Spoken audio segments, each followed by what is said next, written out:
फिर उसके बाद है friends the concert closed blank a slow song. तो इस क्वेश्चन का राइट आंसर हो जाएगा friend with.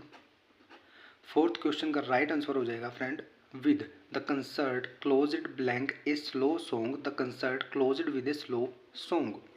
Question 5 the speech closed blank a thank you to the audience. The speech closed with a thank you to the audience. तो fifth question का भी हमारा right answer हो जाएगा फ्रेंड्स विद।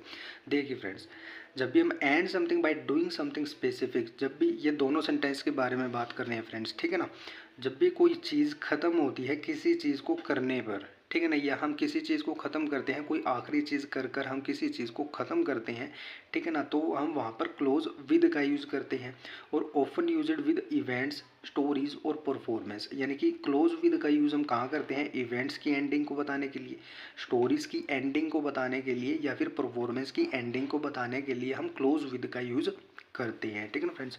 फिर देखिए यहाँ पर ये क्या कह रहे हैं कि उसने कंसर्ट को ख़त्म किया एक स्लो सॉन्ग गाकर, ठीक है ना, उसने कंसर्ट को ख़त्म किया एक स्लो सॉन्ग से, उसने कंसर्ट को ख़त्म किया। तो उसने किसी चीज़ को ख़त्म किया है बाय डूइंग, यानी कुछ करके, क्या करके, एक स्लो सॉन्ग प्ले करके, ठीक है ना फ्रेंड्स।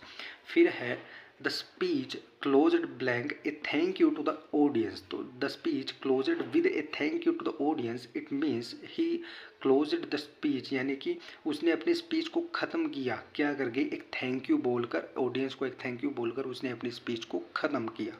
तो देखिए फ्रेंड्स, कोई भी इवेंट होता है, कोई भी स्टोरीज़ होती है, या कोई भी परफॉर्मेंस होती है, उसको हम किसी चीज़ से ख़त्म कर देते हैं तो वहाँ पर हम क्लोज विद का यूज़ करते हैं, ठीक है ना। ऑडियंस को थैंक यू बोलकर उसने अपनी स्पीच को ख़त्म किया, उसने अपनी परफॉर्मेंस को ख़त्म किया, कंसर्ट को ख़त्म किया एक स्लो सॉन्ग करके, उसने अपने कंसर्ट को ख़त्म किया एक स्लो सॉन्ग प्ले करके या गा करके, ठीक है ना। तो यहाँ पर हम क्या यूज़ करेंगे? क्लोज विद का हम यूज़ करेंगे, ठीक है ना फ्रेंड्स। फिर उसके बाद